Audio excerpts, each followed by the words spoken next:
Владата манипулира со наставниците и им нуди плата која е за над 10.000 денари помала од онаа што е предвидена со колективниот договор, обвинија денес на пресконференција од Штипскиот огранок на ВМРО ДПМНЕ. Според сегашната минимална плата од 12.500 денари и коефициентот за плати, платата денес требаше да изнесува 31.600 денари, а со новиот предлог закон за минимална плата од 14.500 денари, нето платата би требала да биде 36.700 денари, или за 10.700 денари повеќе од тоа што го ветува премиерот, а згора на тоа и не е предвидено со буџетот за 2020 година, кое нешто дава јасен сигнал дека владата не работи согласно законот за минимална плата и согласно колективниот договор за вработените во основното и средното образование. Веќе трета година како немаме едногодишно предучилишно образование. Не се издаваат поквалитетни учебници. Се укина екстерното, се воведе државно тестирање. Ке се укинеше едневникот, се користи едневник.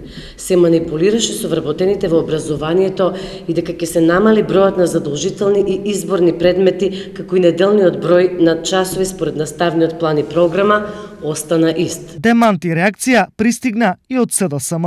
ВМРО ДПМНЕ во образованието ќе остане запаметено поносењето штрајк брейхери во форма на заменски контранаставници во време на најголемиот штрајк во образованието, по екстерното тестирање и секако по катастрофалните резултати на PISA тестирањата и образование кое со години беше рангирано како најлошо во Европа.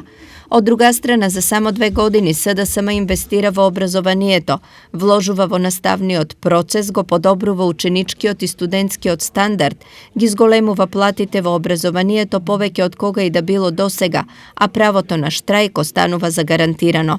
Со новото покачување на платите во образованието, веќе од 1 јануари 2020 година ги разбиваме лагите на ВМРО ДПМНЕ.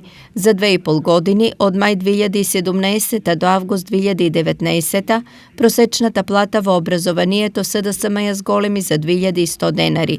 Предходно за цели 7 години од 2010 до 2017 година, просечната плата во образованието пораснала за едва 850 денари. Стои во реакцијата.